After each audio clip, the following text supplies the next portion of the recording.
Kita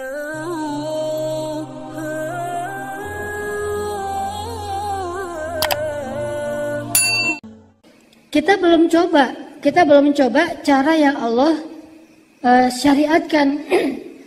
Kita belum coba cara yang Allah tawarkan. Kita baru mendengar dari orang yang mungkin baru mulai mencobanya.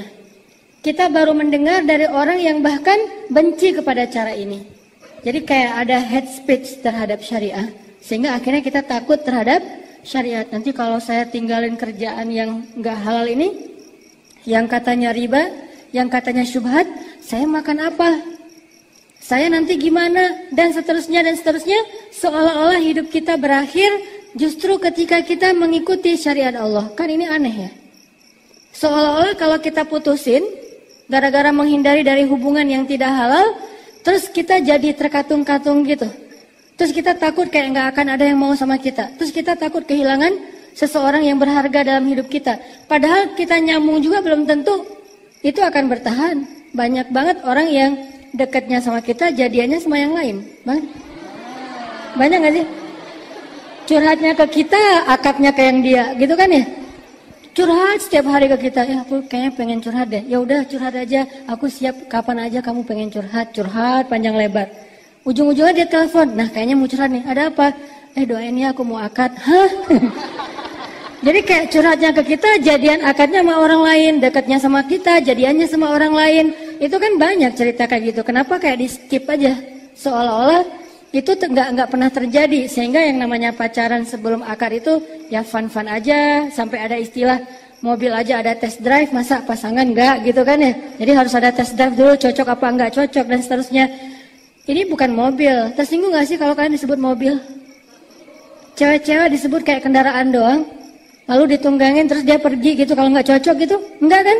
Kita nggak setuju kan dengan statement ini. Lalu kenapa kita mau untuk mengikuti cara-cara yang sebetulnya menurut Allah itu bukan kemudahan, itu kesusahan. Kesusahan yang mungkin di awalnya kita agak kejebak gitu. Kesusahannya nanti di akhir nyesel, akhirnya nyari tower, pengen loncat, atau nyari tebing yang paling tinggi. Pengen apa Ustaz? Pengen cliff dive. Cliff dive itu olahraga air tapi modelnya loncat dari ketinggian gitu kan. Cliff diver. Dan yang paling pro itu yang baru diputusin. Itu pro banget. Kok bisa gitu Ustaz? Ya dia diving nggak muncul-muncul lagi. Nah ini artinya teman-teman, kita belum coba aja cara yang Allah tawarkan dengan istiqomah, dengan konsisten. Coba deh. Ini saya bandingin aja antara riba versi manusia sama riba versi agama. Kan di dalam Islam juga ada riba. Ustadz baru dengar saya di dalam Islam ada riba. Ada. Di dalam Islam ada riba, di luar Islam ada riba. Tapi beda prakteknya. Kalau riba yang nggak boleh, yang di luar Islam, itu yang kita udah ngerti lah. Transaksi riba itu kan banyak banget ya modelnya, variannya kayak gitu-gitu. Sekarang kita lihat riba versi Islam. Yang mana sih riba versi Islam dan lebih bagus? Sedekah. Sedekah itu riba versi Islam banget. Kok bisa Ustadz menyimpulkan kalau sedekah itu riba? Memang kayak gitu bahasa Al-Qur'annya. Coba buka lagi deh di juz ketiga Al-Baqarah. Yamhaqullahu riba wa yurbis sadaqat. Allah menghapus riba dan meribakan sedekah. Kayak gitu teksnya. Menghapus riba, meribakan sedekah. Yurbi itu kan verb dari riba. Kata kerjanya riba. Jadi Allah menghapus praktek riba versi manusia, tapi Allah juga punya sistem riba versi agama, yaitu sedekah. Kenapa kok sedekah diistilahkan dengan riba di ayat itu? Apakah ini maksudnya riba halal? Bukan. Maksudnya Allah lagi bicara ke orang yang senang riba. Allah lagi bicara ke orang yang suka pakai sistem riba untuk melipat gandakan harta. Kan arti riba itu melipat gandakan kan? Arti riba. Jadi kalau kita minjemin uang ke teman kita, terus dibalikin dengan tambahan, berarti kita sudah melipat gandakan. Itu namanya riba. Kita minjemin uang ke teman kita, terus baliknya misalnya dengan barang yang berbeda tapi lebih mahal dari yang kita kasih, itu namanya sudah melipat gandakan. Nah ini dihapus, tapi ternyata sistem ini dipakai dalam agama yang berbentuk sedekah. Produknya namanya sodakoh. Sodakoh itu banyak, zakat disebut sedekah, infak untuk pasangan, kewajiban seorang ayah kepada anak, suami kepada istri itu juga sodakoh. Kemudian berinfak untuk dakwah atau jihad fisabilillah itu juga sodakoh. Istilah sodakoh itu istilah umum. Nanti kalau di breakdown ada zakat, ada wakaf, ada nafkah, ada sodakoh itu sendiri juga, dan macam-macam lah. Nah artinya Allah mengatakan yamhaqullahu riba, Allah menghapus riba. Udahlah, nggak usah pakai cara riba. Terus gimana cara kita biar kaya, Ustadz? Gimana cara kita bisa melipat gandakan harta, ya Allah? Gimana caranya biar bisa kita nyimpen terus baliknya lebih gede? Kayak misalnya ada sistem deposito yang konvensional, kita taruh uang di situ nanti dia bakal berkembang sendiri gitu kan. Walaupun sebetulnya itu masih agak fluktuatif dan kadang-kadang fluktuatifnya itu tergantung apa istilahnya? Kalau uang jadi berkurang nilainya apa? Inflasi. Pelajaran IPS. Dia tergantung dengan inflasi gitu kan. Jadi kalau misalnya kita sekarang misalnya dapat sekian ratus ribu atau sekian juta dalam sebulan, terus kita investasi di situ, angka uang investasi kita mungkin 5 tahun lagi kena inflasi udah nilainya udah di bawah itu kan. Walaupun kita udah untung setiap bulannya, pas diakumulasi masih lebih rendah daripada angka inflasi. Itu satu. Kedua, harusnya kalau kita berpikir lebih perhitungan lagi nih, kalau kita mau lebih detail lagi, rugi banget naruh uang segitu, untungnya segitu doang.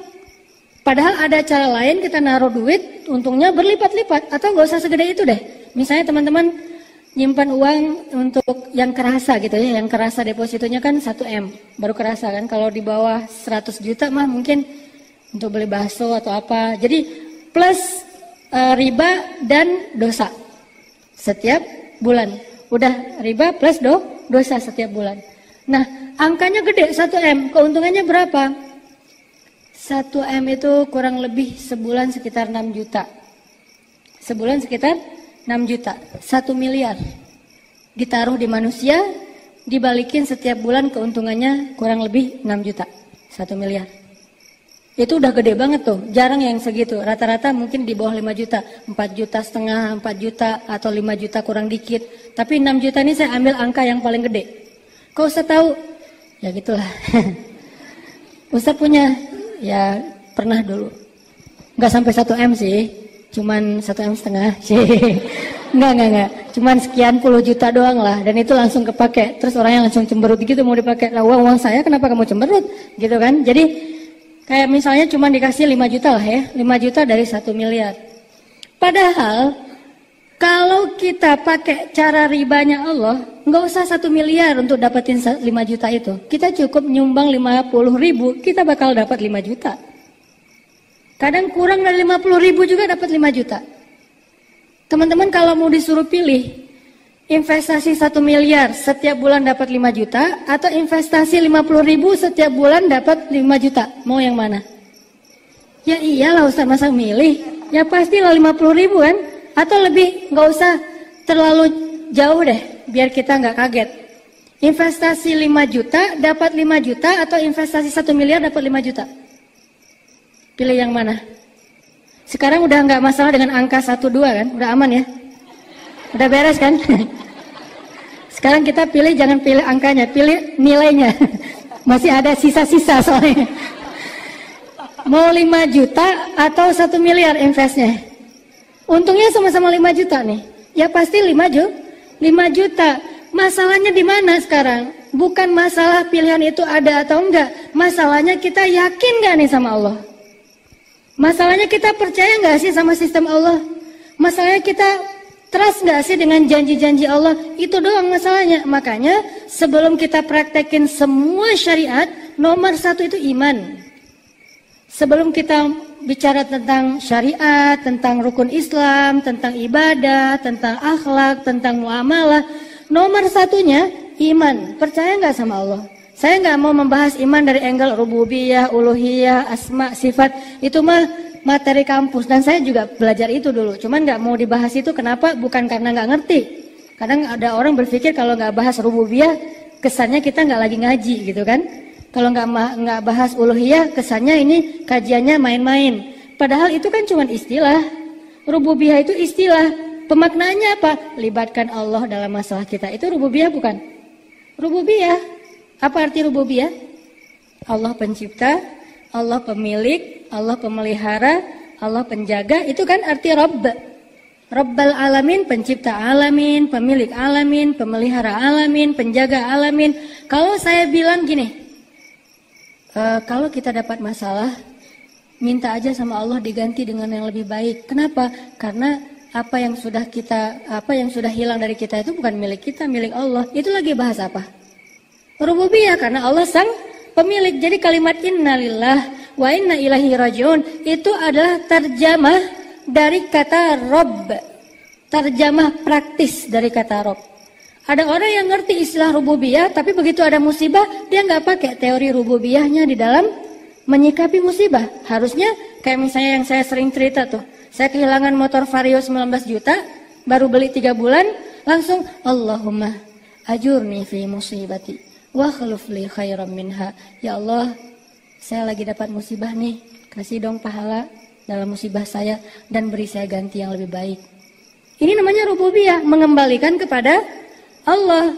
Dan saya percaya banget kalau udah minta ke Allah dalam musibah itu kan Nabi sendiri yang menjanjikan. Karena kata Nabi, ya Abu Salamah, Nabi ngajarin doa kepada Abu Salamah. Wahai Abu Salamah, kalau kamu dapat musibah, bacalah doa ini.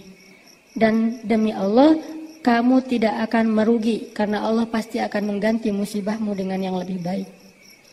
Abu Salamah pulang ke rumah, ngajarin doa ini kepada istrinya, Ummu Salamah. Lalu ketika Abu Salamah meninggal, itu kan musibah kan ya buat seorang perempuan. Dan tidak ada musibah yang lebih besar bagi seorang cewek daripada ditinggalkan suaminya wafat. Sehingga sampai ada hadis, tidak boleh seorang perempuan berkabung lebih daripada 3 hari kecuali atas kematian suaminya. Itu boleh lebih dari 3 hari. Kalau yang lain, ibu, ayah, nggak boleh lebih dari 3 hari. Dia udah harus mulai aktivitas lagi, walaupun tetap sedih, cuman nggak ada dalam rangka berkabung. Kalau suaminya boleh 3 hari lebih. Kenapa?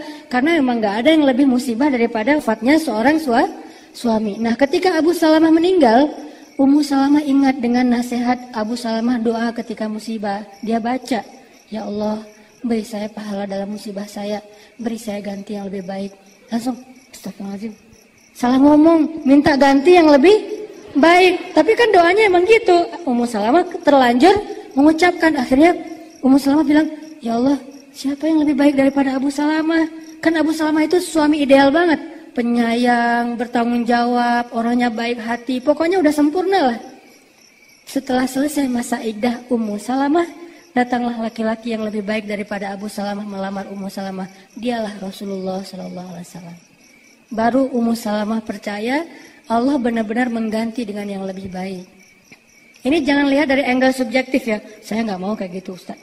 Saya nggak bakalan ngajarin doa itu ke istri saya. Nanti saya meninggal, dia doa itu yang datang misalnya siapa? Ustaz Abdul Somad. Kan bahaya gitu kan ya. Jangan deh, jangan diajarin ya. Dia cukup, saya juga nggak ngajarin ke istri saya. Biar saya, cuman dia taunya dari YouTube. YouTube siapa? YouTube saya. Sama aja. Jadi ya Allah lebih tahu lah yang terbaik ya. Kita nggak usah khawatir dengan keadilan Allah. Terus Abu Salamah kasihan banget ya. Kalau kita jadi Abu Salamah pasti nggak rela deh. Jangan lihat dari angle kita.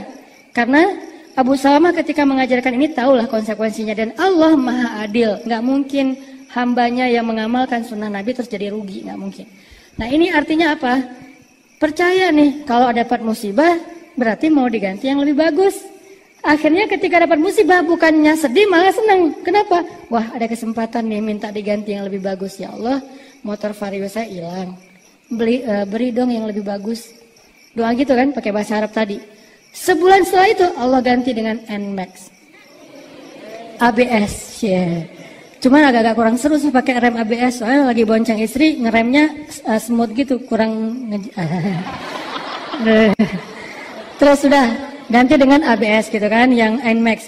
Selang berapa minggu kemudian Allah tambahin, ternyata belum selesai, kan lebih baik nih dikasih NMAX. Selang beberapa lama kemudian dikasih XMAX yang harga 40-an juta lah pokoknya. Selang beberapa lama kemudian ditambahin lagi sama Allah, dikasih Pajero Sport. Saya ini lagi nunggu nih kapan Lamborghini gitu kan. Jadi intinya teman-teman, lewat jalan apa Ustadz? Ya Allah punya banyak jalan dong. Yang penting kita nggak mengambil hak orang lain, nggak meminta-minta, nggak menzalimi orang lain. Yang jelas mau lewat dagang, mau lewat hadiah, mau lewat apapun, Allah yang lebih tahu. Yang jelas kita ikhtiar. Intinya adalah nggak akan mungkin orang yang percaya sama Allah itu nyesel, tuh nggak mungkin. Yang dibutuhin tuh pertama adalah percaya nggak kita sama Allah, bahwa investasi 1 miliar untungnya 5 juta per bulan, kena inflasi pula. Yang satu lagi investasinya 5 juta, untung juga 5 juta minimal tuh. Saya nggak percaya untungnya 5 juta, saya percaya untungnya berkali-kali lipat. Kenapa? Karena Allah sendiri yang mengatakan, hal jazaul ihsan illal ihsan, adakah balasan kebaikan kecuali kebaikan yang berlipat ganda, yang lebih baik. Kemudian orang yang berinfak di jalan Allah, kata Allah, akan Allah balikan kepada dia 700 apa?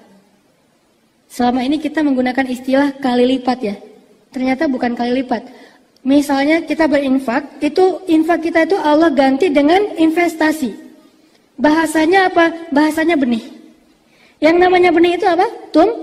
Tumbuh. Kemudian dari benih itu tumbuh menjadi sekian. Dari sekian menjadi sekian. Dan bahasa kalimat terakhir di ayat itu apa? Yarzuqu may yasha'u bighairi hisab. Allah membalas seseorang tanpa batas. Tanpa batas. Unlimited. Tidak ada batas. Berarti kita kalau misalnya mau dapat lebih daripada 5 juta, kita mending sedekah aja Ustaz. Ya. Untuk dapat 5 juta itu nggak perlu sedekah 1 miliar. Sedekah 50.000 juga dapat 5 juta. Caranya gimana Ustaz? Saya udah coba 50.000 tapi nggak balik tuh 5 juta. Nah, ntar dulu. Kita perlu mengkonversikan 5 juta versi sedekah. 5 juta yang dari riba, uangnya berbentuk cash atau berbentuk saldo di rekening. Lebih sering saldo atau cash? Saldo di rekening dong. Kalau kita invest misalnya deposito, masuknya dalam bentuk apa? Saldo di rekening kan? Begitu juga dengan Allah. Allah kalau misalnya kita investasi dengan ribanya Allah yaitu sedekah, itu akan bertambah saldo di rekening kita.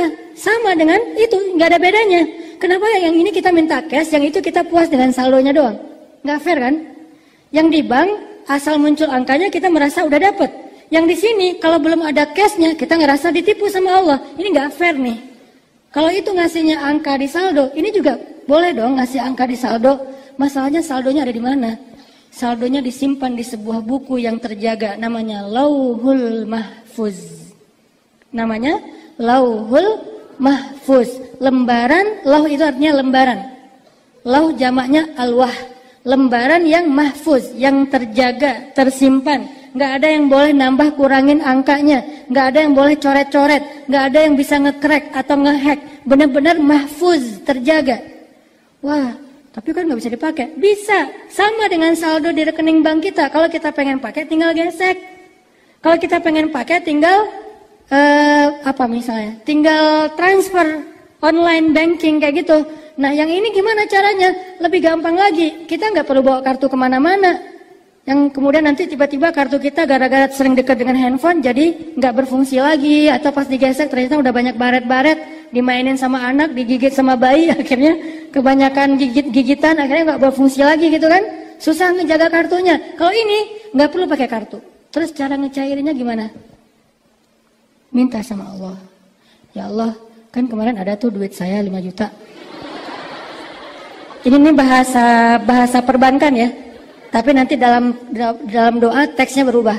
Ya Allah, kan kemarin ada duit saya 5 juta, saya lagi butuh nih, mau beli ini, Allah cairkan. Dan cara Allah mencairkannya tidak selalu langsung uangnya dikasih ke kita terus kita bayar ke orang, nggak kayak gitu. Sama kayak kita di belanja di mall, kita pegang uang nggak kalau pakai kartu? Nggak pegang uang, kita cuma ngasih kartu, si mbaknya digesek di kasir, udah gitu keluar angka beres. Kita nggak pegang uang sama sekali kan? Dan dengan Allah juga kayak gitu, nggak harus kita pegang uang cashnya. Yang penting hajat kita terpenuhi. Cara Allah bayar gimana? Allah membayar dengan banyak cara. Allah balik-balikan hati manusia. Tiba-tiba ada orang yang mau belanja ke dagangan kita, bisa.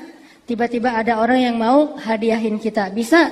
Tiba-tiba ada orang yang mau ngajak kita berbisnis yang untungnya berlipat ganda tapi effort kita kecil sebetulnya. Bisa, banyak cara. Yang jelas hajat kita terpenuhi. Sebetulnya itu kita lagi beli, kayak tadi nih. Saya dapat hadiah NMAX dari teman saya. Dan saya nggak pernah ngomong saya kehilangan Vario. Kalau gitu kayak kasihan gitu kan. Ya aku kehilangan Vario loh, tapi aku udah doa kok sama Allah. Ngomong ke orangnya biar dia, oh ya Ustadz, saya juga nggak mau bikin Allah malu sama Ustadz. Udah deh saya kasih aja NMAX biar Ustadz makin yakin sama Allah. Ini kayak main-main kan? Saya nggak ngomong ke dia kok, cuma seminggu jaraknya dari hilang Vario dapat NMAX. Saya nggak ngomong ke dia saya hilang Vario tiba-tiba, dan saya waktu hilang Vario itu langsung kebayang NMAX hitam. Kenapa? Karena saya senang boncengin anak-anak, terus pengen yang bagasinya bisa masuk lemari gitu kan, yang gede gitu kan. Masuk helm, masuk barang, males banget kan tenteng-tenteng gitu kan. Habis belanja di Alfamart, belanja gitu kan ya, kayak malu gitu, taruh aja di dalam bagasi. NMAX black on black. Oke, hitam gitu ya. Warna lain nggak mau. Udah minta gitu kan, terus minta sama Allah. Tiba-tiba orangnya kayak, alhamdulillah Ustadz saya baru dapat rezeki, saya pengen hadiahin Ustadz motor. NMAX mau nggak Ustadz? Ya terserah sih. Padahal emang itu yang dari kemarin dipengenin kan. Ya terserah aja deh, saya juga alhamdulillah hadiah, masa saya harus minta yang spesifik. Oh ya udah Ustadz senangnya warna apa? Bebas aja. Ya udah yang hitam aja ya Ustadz, kayaknya yang bagus tuh warnanya hitam. Oh ya nggak apa-apa. Padahal dalam hati wah wih gitu kan. Nah itulah Allah ya. Jadi maksudnya duit saya tuh nggak saya ambil secara cash, tapi Allah langsung bayarin kepada orang itu dalam bahasa Allah. Jadikan hati dia itu sayang kepada kita. Allah munculkan rasa kasih dan sayang ataupun cinta di dalam hati hambanya. Dia dapat apa? Dia juga gitu lagi tuh, berkembang terus. Itu tuh kayak sistem marketing yang dahsyat, berkembang. Dan dia nggak akan selesai. Dia ngasih ke kita, Allah ngasih lebih banyak lagi ke dia. Lewat siapa? Lewat orang lain. Orang lain itu gitu terus aja muter dan unlimited.